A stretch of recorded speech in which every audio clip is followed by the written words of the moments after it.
আবু বকর রাদিয়াল্লাহু আনহুর একটা জিনিস আমার খুব অ্যামেজিং মনে হয়। দিনের জন্য যখন যা হওয়া দরকার তিনি তাই হতে পেরেছিলেন। এর মানে কি? একটু বুঝিয়ে বলি। ধরুন, কোনো ভাই খুব সিকিউরিটি মেইনটেইন করে দিনের কাজ করেন। উনি কারো সাথে ফোনে কথা বলেন না, নিজের বাসার লোকেশন কারোর সাথে শেয়ার করেন না, খুব বেশি পাবলিক লাইমলাইটে আসেন না। এখন সে ভাইকে যদি সমাবেশে বক্তৃতা দিতে বলা হয়, তাহলে কি উনি সহজে দিতে পারবেন, নাকি বিষয়টা এড়িয়ে যাওয়ার চেষ্টা করবেন? আবার ধরুন, একজন খুব নরম মানুষকে যিনি শক্ত কথা বলেন না, মানুষের দুঃখে যার মন কাঁদে, কারো প্রতি কঠোর হন না, এমন মানুষকে যদি কঠিন সিদ্ধান্ত নিতে দেওয়া হয়, তিনি কি ঘাবড়ে যাবেন না? তিনি সঠিক সমাধানের চেয়ে সহজ সমাধানের দিকেই বেশি ঝুঁকবেন না? আবার খুব প্রিয় কিছু হারিয়ে ফেললে ভেঙেও পড়বেন না? এবার আবু বকর রাদিয়াল্লাহু আনহুর জীবন দেখুন।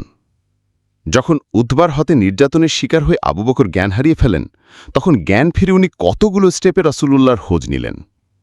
উনি নিজে জানতেন না রসুলুল্লাহ কোথায় ছিলেন, আরেকজন নারী জানতেন, তার থেকে জানতে মাকে পাঠালেন। দেন তিনি এসে জানালেন। সিকিউরিটির ব্যাপারে কি সিরিয়াস ভেবে দেখুন। এছাড়াও হিজরতের সময় সিকিউরিটির ব্যাপারে ওনার সিরিয়াসনেস আমরা দেখি। সেই একই লোকটা রসুলুল্লাহকে ক্রমাগত পুশ করেছেন যেন ওনারা প্রকাশ্যে কাবায় মার্চ করে সালাত আদায় করেন। একটা পর্যায়ে গিয়ে রসুলুল্লাহ সে কাজের অনুমোদন দেন। আবার যখন ওনাকে প্রকাশ্যে ইবাদত না করার শর্তে আমান বা নিরাপত্তা দেওয়া হয়েছিল, সেটা মানতে না পেরে তিনি ঘরের বারান্দায় পড়া শুরু করেন, যেখানে সবাই দেখবে। আবার দেখুন, উনি ছিলেন নরম মনের মানুষ।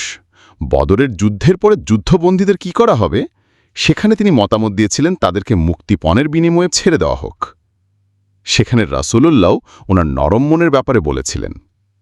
কিন্তু সেই একই আবু বকর রাদিয়াল্লাহু আনহুই রাসূলুল্লাহর ইন্তেকালের পরে রিদ্দার ফিতনায় কি করেছিলেন?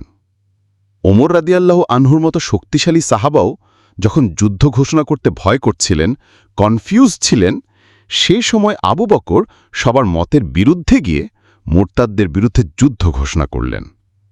আবার এই নরম মনের মানুষটাই নিজের সবচেয়ে কাছের বন্ধু রাসূলুল্লাহর ইন্তেকালের পরে হাজির হলেন উম্মার অভিভাবক হিসেবে, পথ দেখাতে। তাই আবু বকর রাদিয়াল্লাহু আনহুর জীবন থেকে আমাদের জন্য শিক্ষা আছে। দিনের জন্য যা হওয়া প্রয়োজন, যা সিদ্ধান্ত নেওয়ার প্রয়োজন, তা হওয়ার ও নেওয়ার মতো মানসিক সক্ষমতা ও মাইন্ডসেট আমাদের থাকতে হবে। দিনের জন্য মাটির মানুষ হয়ে দাওয়াও দিতে হবে, আবার দিনের প্রয়োজনে অস্ত্র ধরতে পারার মানসিকতাও রাখতে হবে। দিনের জন্য মাঠে দৌড়ে কাজও করতে হবে, আবার প্রয়োজনে ঘণ্টার পর ঘণ্টা ডেস্কে বসে থেকে বিরক্তিকর কাজও করতে পারতে হবে। নিজেকে বানাতে হবে টুলের মতো। দিন যেভাবে চায় আমাকে ব্যবহার করতে পারতে হবে।